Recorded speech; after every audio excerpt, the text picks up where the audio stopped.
course, uh, what we'll study the classical mechanics. And now you people are in fifth semester or third year. So and you are interested in physics, and not only in science, but now you are interested in physics. So now first important thing is that you have to be think whatever you have studied. See, you already have studied a lot of physics from your ninth class, 10th class, then 11th, 12th class. You have studied a lot of physics, but now you have to think about all those things. And whenever you get a new concept, you have to learn those, and also first you learn those all. You will try to get as much information as possible, logical information. Science is a logical subject. Anything I'll said in the class, you should not believe in that. Okay, so you have to question yourself, what sir is saying, is that correct or not? If you have doubts, you can consult good books, and then you can convince yourself that whatever I am saying, whether it's correct or not. You can argue with me, sir, what you said is not consistent with this book, or not consistent with this logic. And this way you can and I am encouraging you to ask any question anytime. If you ask your question during the class, you can ask your question in the group.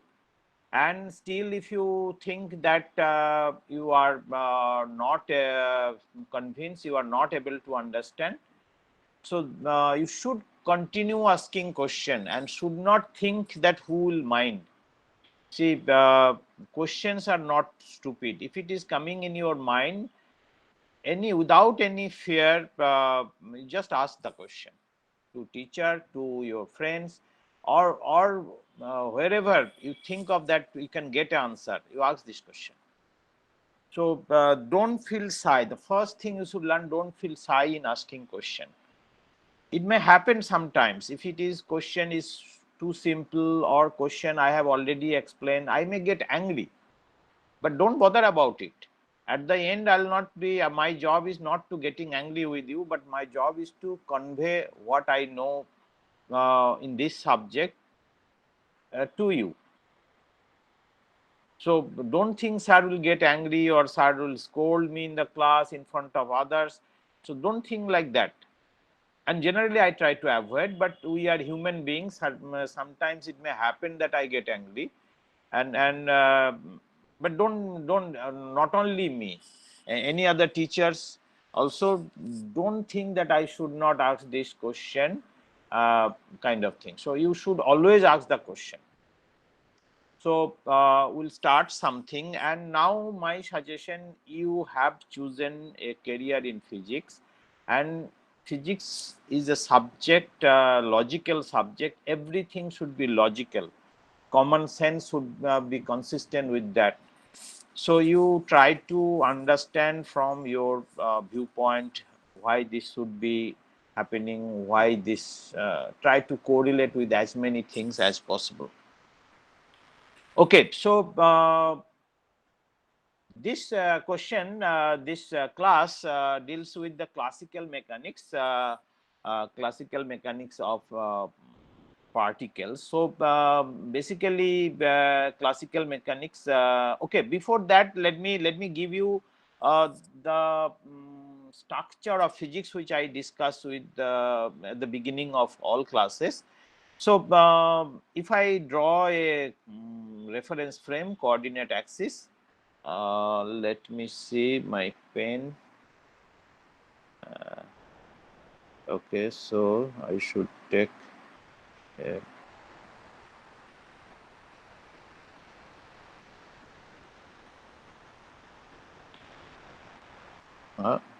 why it's not working? Assist.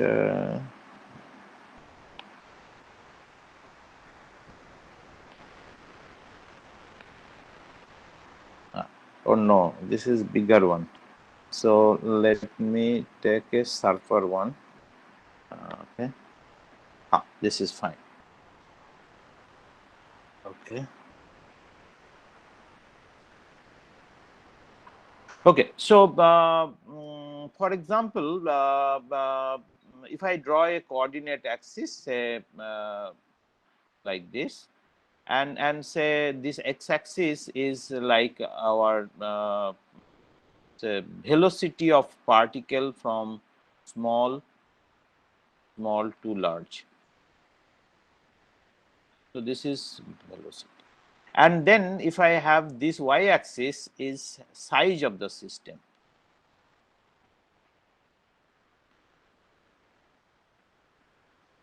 So let us write S, and this side I'll take large to small. Large, let me large. This side is large and this side is small. So along, if you go this side, you have a very large system to small system. Okay.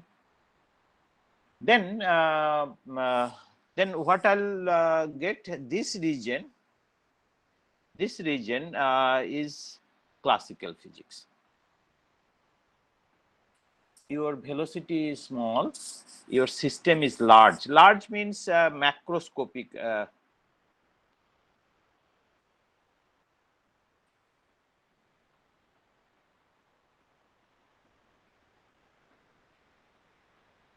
Okay, so macroscopic. This is the continuous disturbance, and now onwards I'll deny this. Still student coming, they will say that we are not there yesterday, so we don't know. They can come anytime and it can go anytime. So this is continuous disturbance from other. Okay, so if you have a large, say macroscopic system, that this you understand. The microscopic system means you need the help of microscope to see the system. Macroscopic system is not like that. So if you have a large system, if your velocity of the particles are small, then you can describe by classical physics, which is our aim to learn in this course. And naturally, you all have heard about that. If your velocity is very large, but system is still macroscopic, then you need special theory of relativity. You have heard of this special theory of relativity.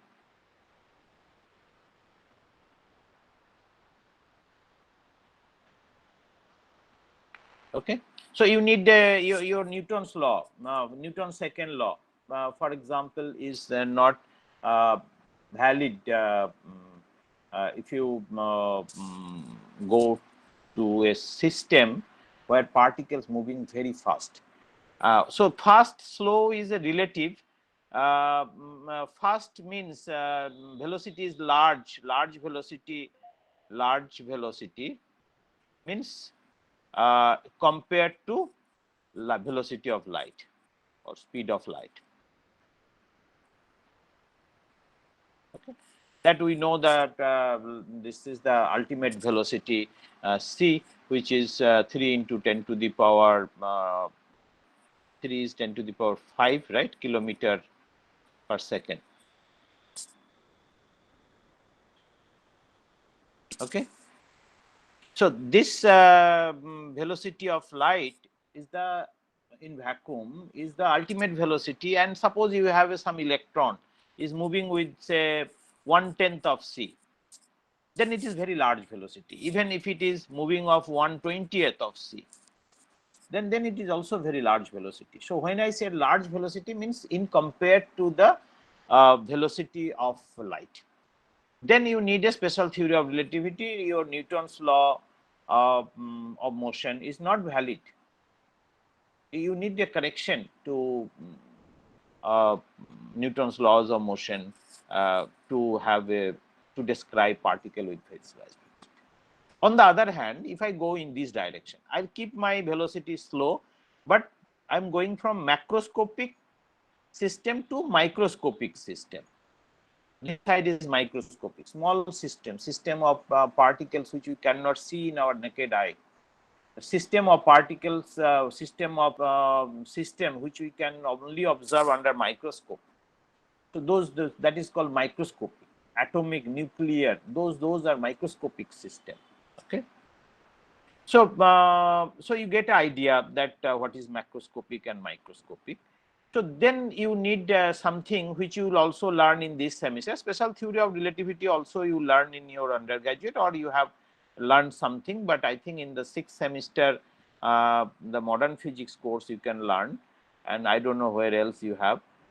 This part of physics is your quantum mechanics. So if you particles, the behavior in the microscopic world, that means when particle size is very small, or we are looking at the dynamics in a very small length or small volume inside a nucleus, inside the atom, or similar, then your classical physics fails. Newton law fails to describe such things. Classical physics means we know that it is in mechanics, Newton laws. Classical physics may be thermodynamics, it may be optics, waves, oscillation, all are classical physics. But by those you cannot explain the phenomena when your system is. Then your natural question is that what about this? System size is also small, it is microscopic, and velocity is also large. So naturally you need relativistic quantum mechanics. That quantum mechanics you will be learning here in this semester, also in the first semester of MSc, will not be valid for this region to describe, when particle velocity is also large and system is very small. So you need relativistic quantum mechanics, which is a topic you learn generally in our BHU 3rd semester in MSc. In BHU and most of the other places, either in 2nd or 3rd semester or 4th semester, you learn this relativistic quantum mechanics. Then what else? There are many other things. What about here? If you go beyond, so go beyond is something which is called relativistic quantum field theory, which is the ultimate. You will find that even relativistic quantum mechanics is also cannot explain things properly. So you have to go to the relativistic quantum theory of field, and this is the at present this is the platform, ultimate platform right now.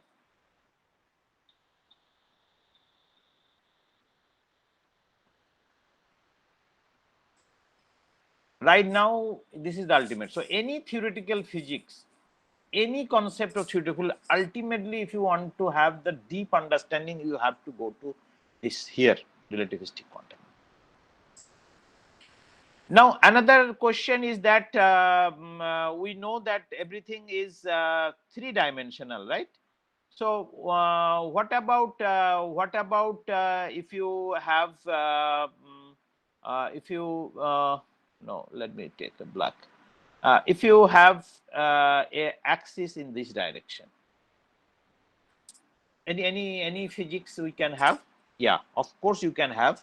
Here the size of the system is I'm talking about. Here the velocity or speed of the system or the particles we are going. Now in this direction you can think a number of particles. You have 1 particles, 2 particles, we have 10 particles, or you have 10 to the power 23rd particles. So this is small to large again. So number of particles n. Then you know the situation is very different. If I have to discuss 1 particle in classical physics, I'll solve Newton's laws of motion, and or some other laws of motion, but in the classical physics. Basically, it is a 2nd order differential equation, and we'll find the solution. Solution finding means you know the system well. Okay. Now, what happened if you have 5 particles? You have 5 differential equation you will solve. Okay, that is also possible. If you have 100 particles, 100 differential equation, you will make a group of students. You have in the class today, we have around 40-45 students. So every student solve 3 differential equation, even 100 differential equation also you can solve. I'm assuming they are not interacting. If they are interacting each other, then the, infinitely many ways they can interact, and you cannot solve anything.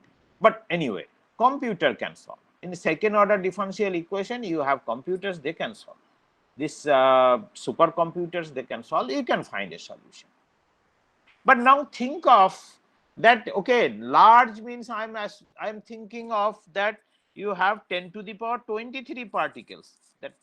That number, you are familiar with that Avogadro's number, which is 10 to the power 23. Huge number. When you are learning something, also learn about this number, how big this number is.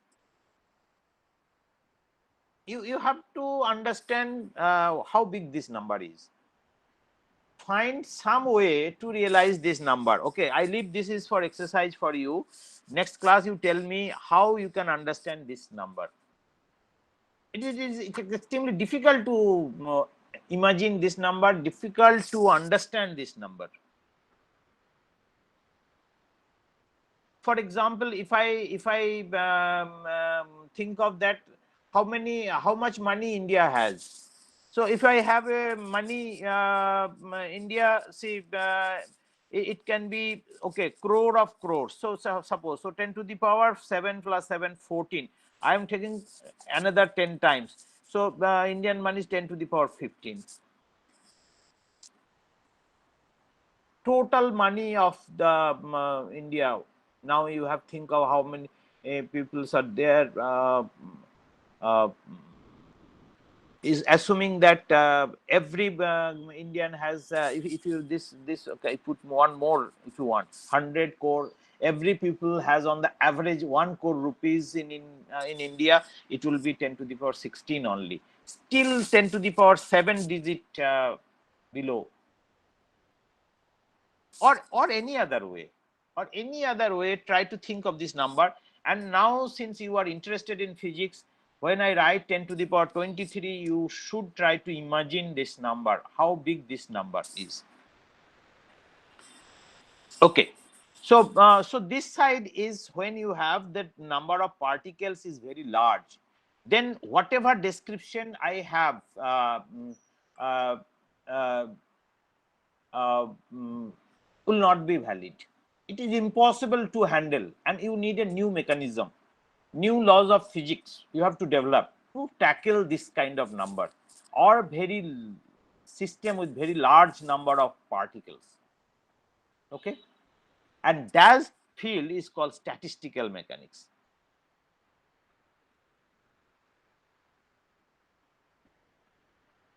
Okay,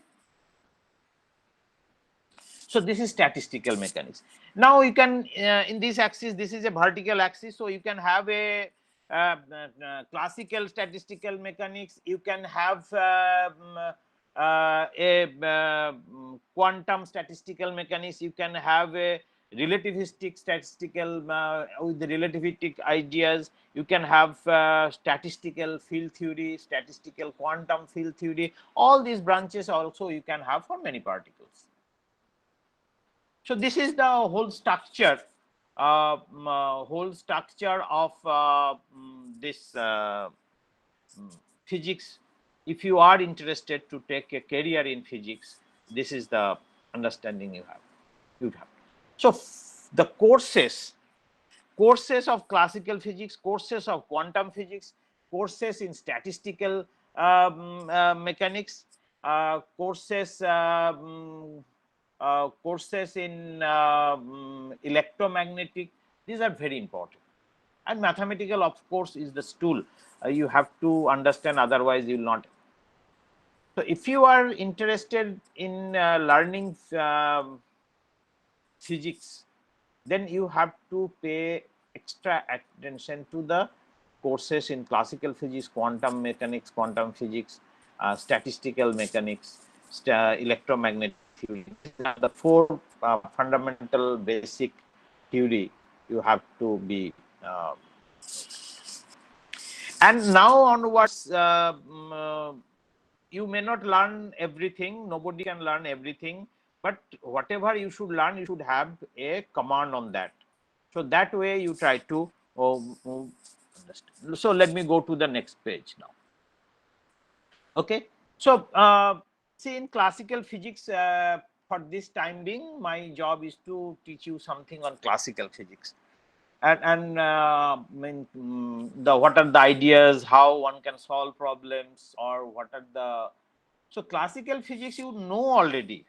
See, classical physics is mainly governed by Newton laws of motion, that you know. But this course, we are going to tell you some alternative method to handle with the system in the classically macroscopic system with the not very high velocity kind of thing. Okay. So you already know, but this is a different mechanism we should have, different procedure than Newton's law. We're not going to learn Newton's law. My first point is to emphasize, try to learn in details.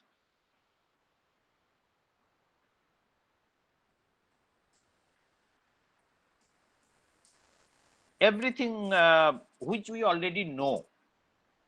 And what you are learning first time you learn it, it try to get information, logical information, not like that information of like history or something, that not like that information. I'm saying logical information. I said this means it should be logical. So you know already Newton's laws, so try to get a deep understanding of these laws. You are now going to learn Lagrangian formulation, you are going to learn canonical transformation, you are going to learn central two-body central force problem. Try to learn initially as much as possible, and then once you go first, second course, you try to learn those things in deep. Or those who are very good student, you can try with learning in deep from the beginning also. For example, when I meet a person, first I learn who is that person, from where he is coming, and what purpose he has come here, or what he is doing now here. So this is the information about the person, but those should be logical. This I am repeatedly keeping that logical. Somebody you meet in the tea shop, and then he said that, okay, I have come here to play cricket. So it's not logical. If you have come for playing cricket, you should have been in a cricket field. Or if you have come to buy something, cloth, and you have come to a tea shop, so it is not logical. So this kind of thing. So now you meet the person, you understand who is the person, why he has come, what he is doing. Now if you you want to suppose you find somebody has come and you find that, okay, this person is interesting, so you think about more. Okay, he is a teacher, okay, he is a maths teacher, I want to know this maths, how much maths he knows, or what are the his expertise, and whether he is a professor. So you get details. If he's a professor, then which branch of mathematics he is good, and oh, he's good in calculus, okay, so I have this difficulties. So this is deep learning about the person. So similarly, I'll give you example that you people are lagging with the deep understanding of physics. So in this course, we'll deal with two concepts. One is point particle,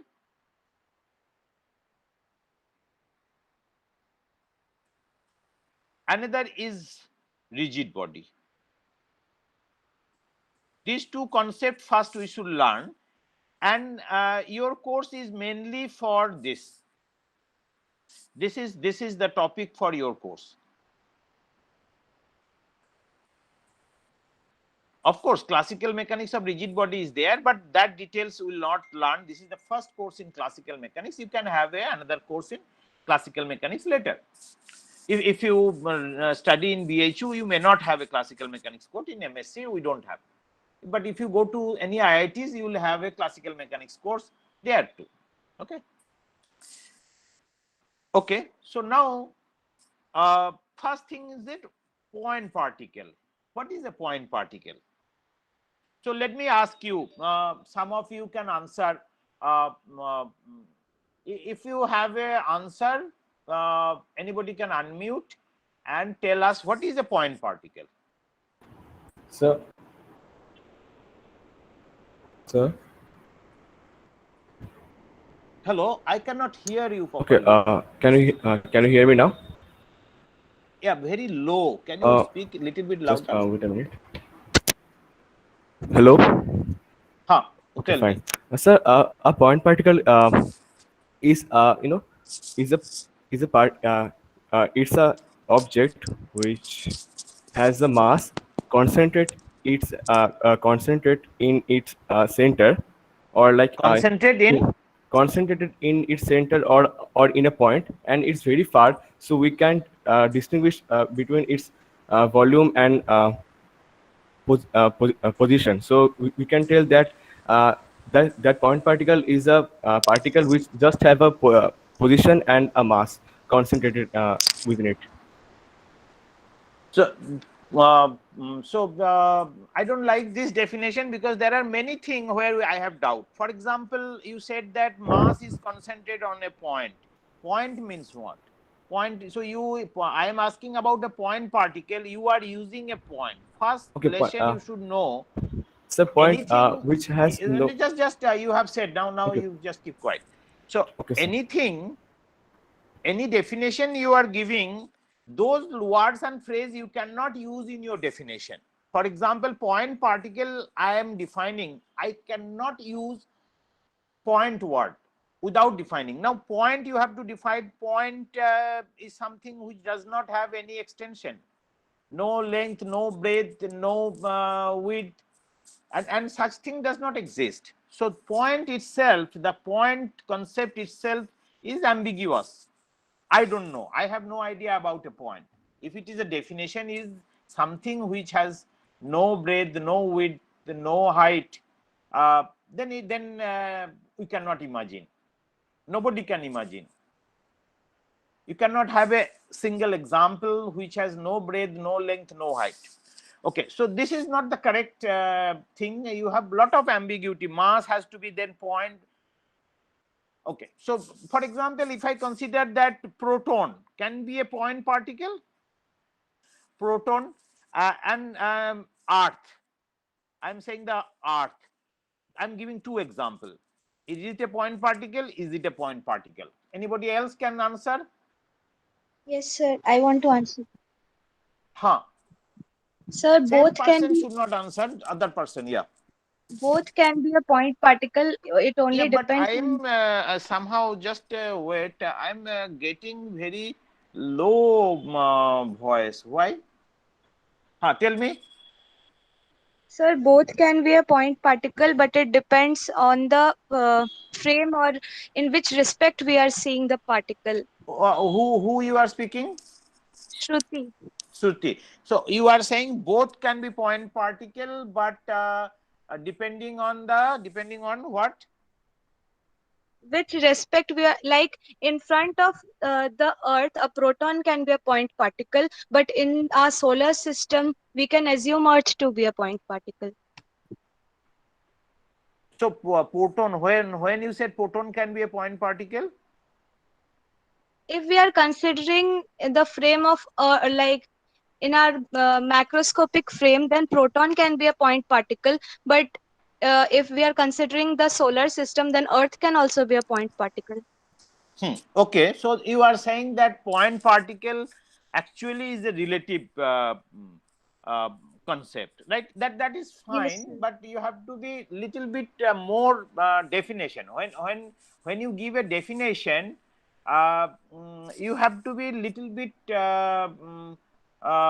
careful, or it should be your idea is correct, but giving a definition means I'll use a sentence such that it will have very less or no ambiguity.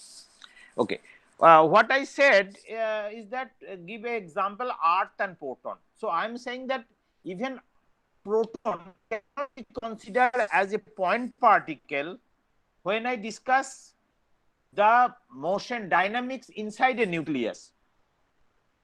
So in study of the nucleus or dynamics inside a nucleus, proton cannot be a point particle. On the other hand, Earth can be a point particle, even it's so big, if we consider the motion of Earth around the solar system. Okay, so Yes, sir. so that explanation is correct, but how I define it? Okay, I give chance to one more student. Suti, you are almost correct, but you have a right phrase to define the point particles. Anybody else want to comment? So when Sir. the size and structure of When the you particle, speak, please a little bit louder and tell your name also. so Trupti here. Tirti, okay. When the size and structure and shape of the particle is irrelevant in the given context or in the given scale, then we call that object a point particle. Okay, so this is better. So point particle can be defined like that. If we can neglect, let me write. So if we can neglect, it is not zero. We can neglect its own dimension.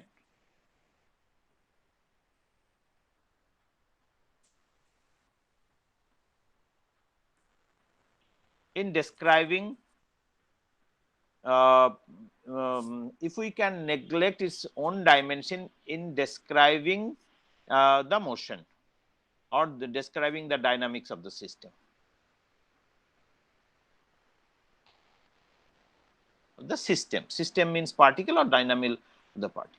Then that particle can be considered as a point particle. So point particle is a relative concept. In physics, you will find that you have many things, almost everything is relative concept, and point particle is, for example, when I discuss the Earth motion around the sun, for the to get its orbit, nature of the orbit, for example, that is the situation we are studying, that Earth diameter is not important there, because the distance from sun to Earth is very large compared to the Earth's radius, and that Earth can be think of a point particle.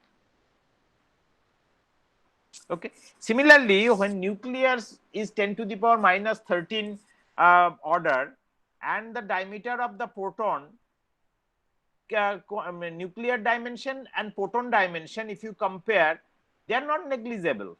You cannot neglect. So their proton cannot be considered as a point particle. So there are some elementary particles, for example, electron. Electron, so far we don't know any structure of electron in this. Okay, so, so all the elementary particles whose structure is still now we don't know. After maybe next year or before ending this semester, somebody may discover that there is a structure in electron. So then electron will not be a elementary particle. So all the elementary particles we generally consider to be the point particle, but actual definition of point particle, that if the situation, it depends on the situation. If the situation is such that we can neglect its own dimension, radius or anything else, own dimension means that compared to the situation where I am describing. Of course, if we describe classically proton, and proton even is a so small that you cannot see in a naked eye. So it of course a point particle if you are doing classical physics. But when you are looking at the nucleus, the dynamics of proton, then it cannot be. So, and the concept of rigid body is very easy. Concept is that it's collection of large number of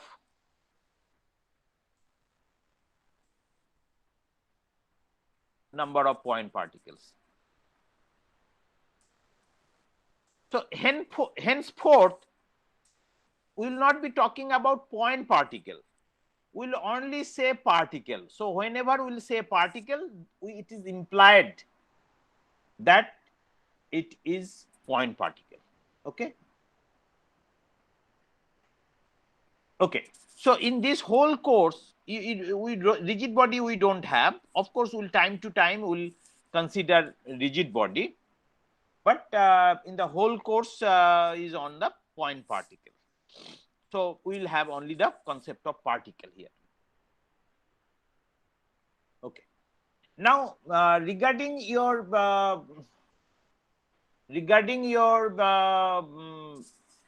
deep understanding, I'll give you some example. See, when we learn the atom, suppose atom.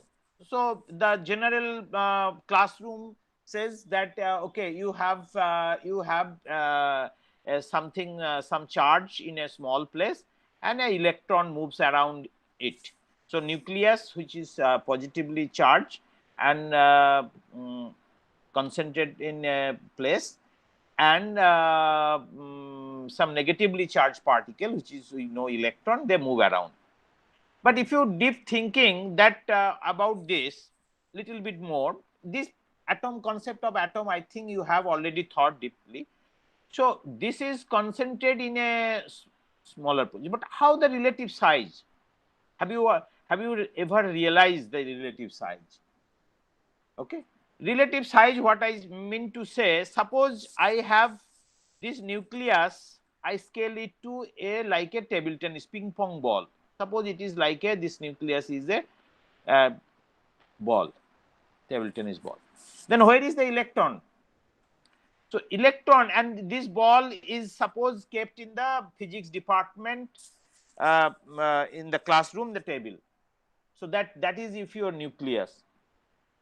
Then this electron is moving far away from that physics department.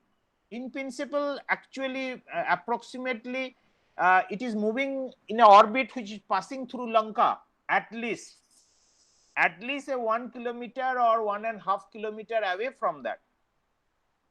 So if it is a tennis ball, so I am just mapping this whole atom to realize tennis ball. Everybody has seen tennis ball. Those who have not seen, they have an idea of tennis ball. So if it is a table tennis ball, tennis ball is bigger, table tennis ball is smaller.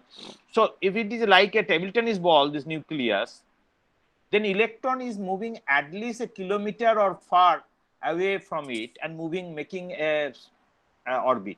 That orbit, whether it is a circle, whether it is a ellipse, or whether anything else, those are the question you have to study, because this is a microscopic system, and microscopic system means those you have to study quantum mechanically, and you have to see what is the actually orbit, or is there any orbit, or it is just a cloud. All these questions should come in your mind. Once question will come in your mind, you will learn things. Similarly, what is the density of this? Try to understand what is the density of this.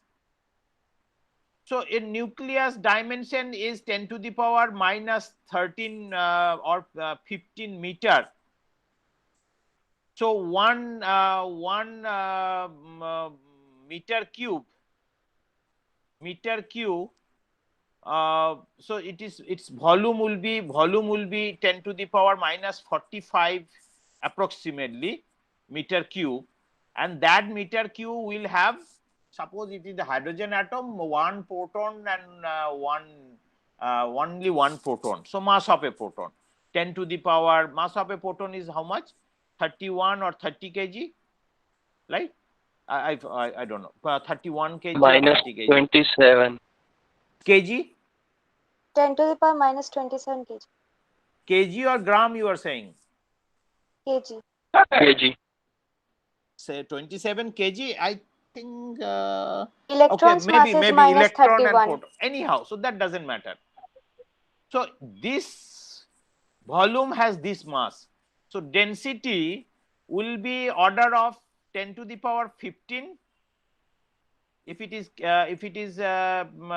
say 27, if I write, then more, maybe 30. So it is 50 50 kg, 10 to the power 15 kg per meter cube. Try to realize this density. Okay, if you have a 1 cc container and put the nuclear matter, what will be its weight? So you think of it.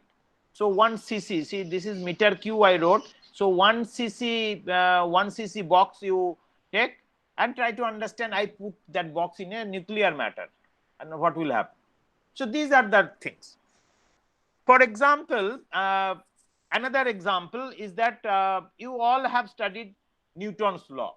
So let me tell you the Newton's law, first law.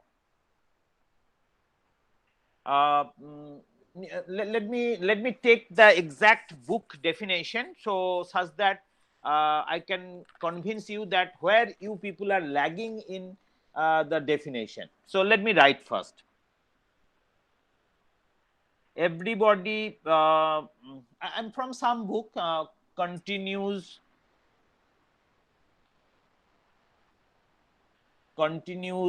in its state of rest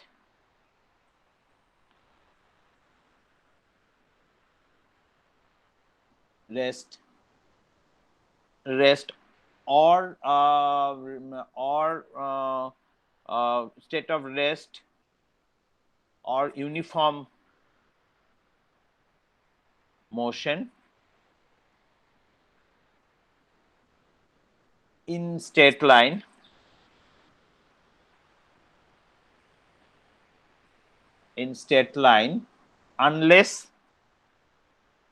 unless it is compel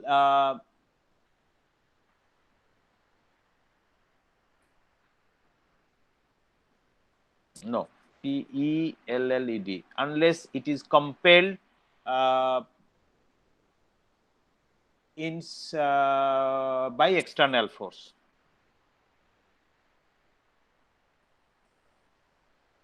So all of us know this law. This is first law of Newton, and I'm considering this as example to teach you how deep we should think about it. So let me use a different pen, and there are few words. Let me understand. Everybody, continuous state of rest. So another word is state of rest, or uniform motion, straight line, and force, of course, is the. So I underline few lines. So whether we have understood this law properly or not. So everybody means what? Everybody means what? For example, if I keep a time bomb,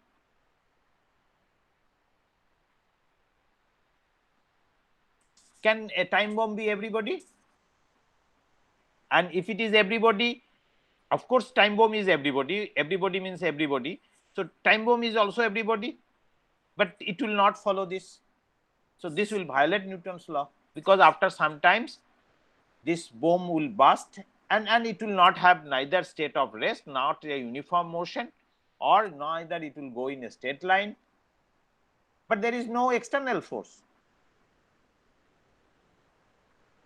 Okay. Okay, you can think of that point particle or particle with without any external structure. So this will not follow this. So particles, everybody means particle with no internal structure.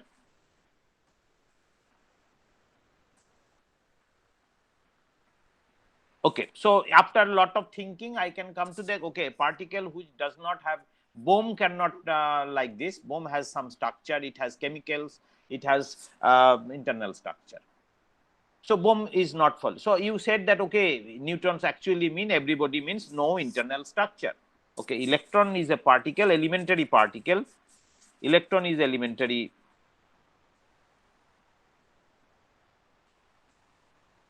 particle and does not have any structure. So if electron is at rest, it will be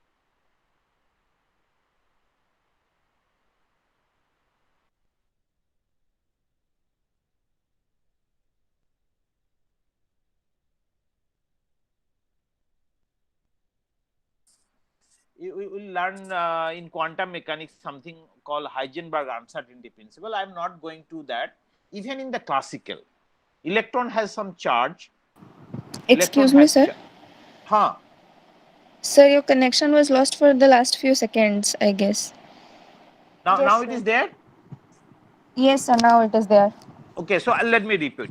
So I'm saying that I'm teaching you how to deep thinking on certain topics. For example, as an example, I have considered Newton law, which you have studied from your school. So everybody continues in its state of rest or uniform motion in straight line unless compelled by external force. Now I have underlined few words and I am saying that we don't know the meaning of this clearly. Everybody means what? I gave an example, time bomb. If time bomb is included in everybody, then it doesn't follow the Newton's law. But Newton's law is, suppose law is something which has to be obeyed by everybody.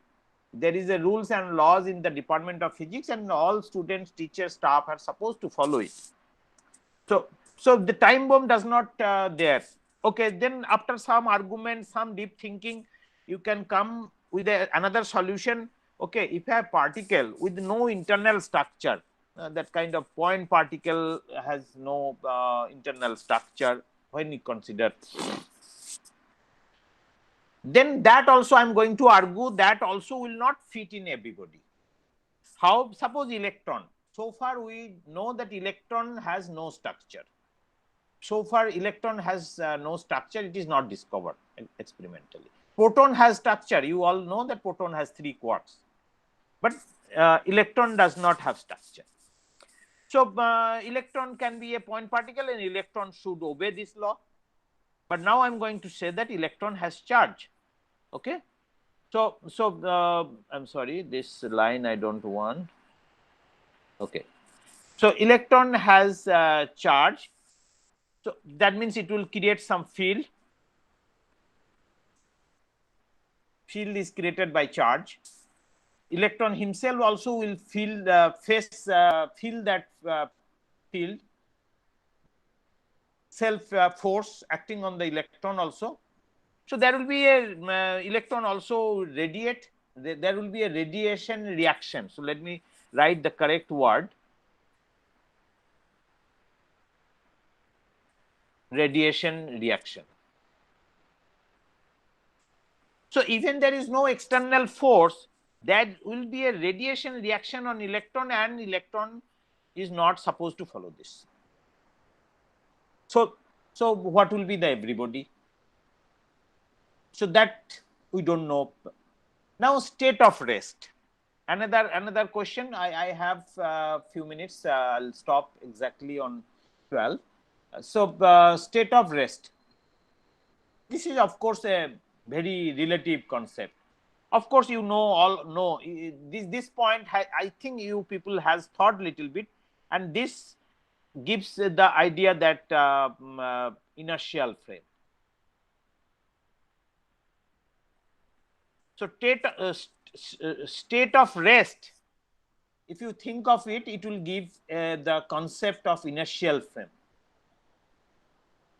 But then again, question will come: do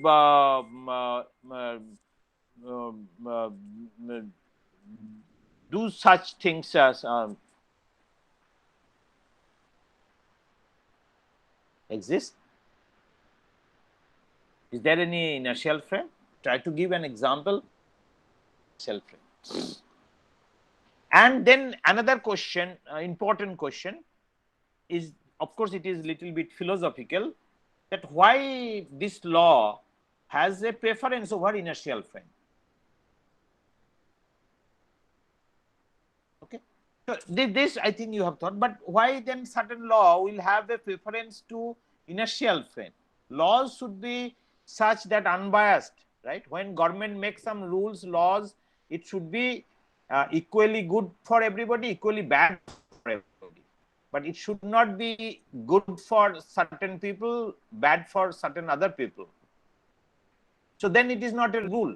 And then the agitation will be there. It is bad for those, they will be in dharna. and this kind of. So if university puts some rule, and if it is not good for the girls, then they will protest, or it is not good for the boys, then they will protest. So laws should be such. Then why this law, Newton's first law, has biasing towards inertial frame? Another thing that you should think of it. Then uniform motion.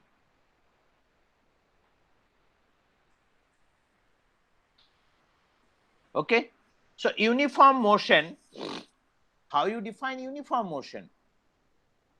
Okay, I can think of that equal distance covered in equal time interval.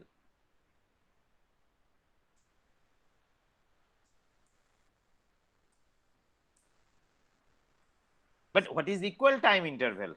Again, there will be defining equal time interval is a big question. How will define equal time interval?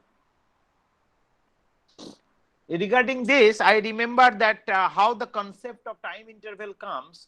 I remember when I was in 6th or 7th class, there was a mathematic problem in our school book, that if 7 bells takes 7 seconds to ring, how many seconds it will take to ring 12 bells? Bells means that in your old fashioned school, you people are all from modern school. When we were in the student in the school, we used to have a bell like this. They used to put dhang, dhang, dhang kind of thing. Nobody had a mobile phone that check, okay, time is over, Sal still is in the class. So dhang means one bell, dhang another bell. So if such 7 bells take 7 seconds to occur, how many will take, how many seconds will take to make 12 such event? Okay, so this is a question. So I'll not give the answer. You think of it and tell me the answer in next class. This simple question, mathematic question in the 6th grade or 7th grade in our book gives the concept of time. So you have to think in that way. This gives you the time interval, concept of time interval and concept of time. So Newton's law also can be thought, first law also can be thought, gives the concept of time interval. Newton's first law gives the concept of inertial frame. Newton's first law gives the concept of time interval. And it is also, I'll tell giving of the concept of straight line also. So next question is that what is the meaning? If I go in the earlier page, I said that straight line, uniform motion. Now next word is the straight line. So what is a straight line? How you define a straight line? Just think of it and tell me how you define a straight line. Straight line is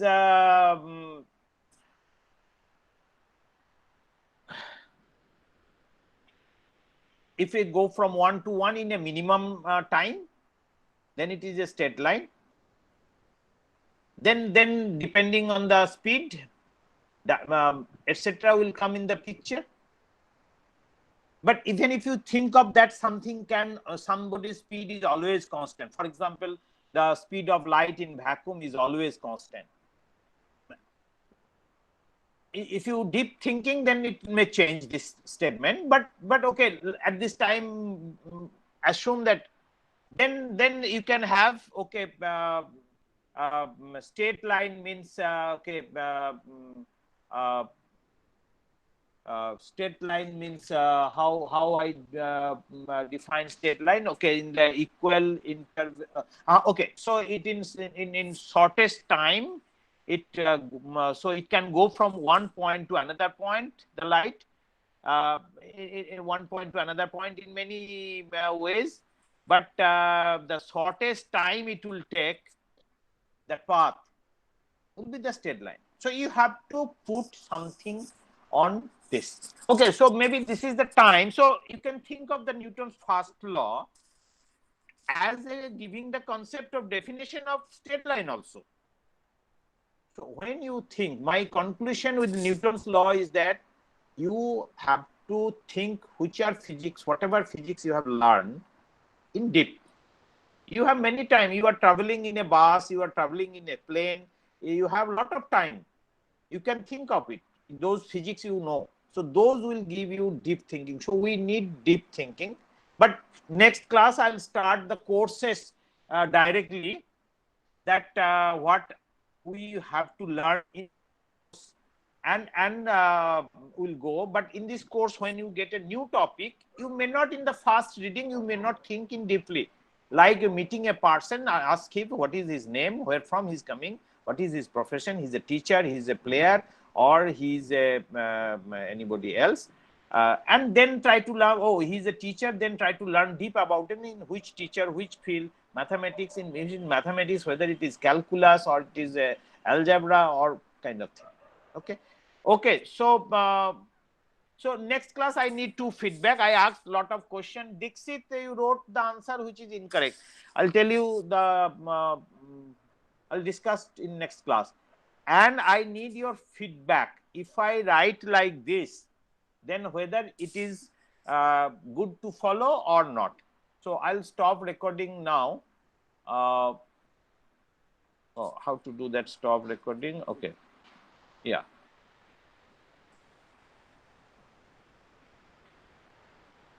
Okay. See you.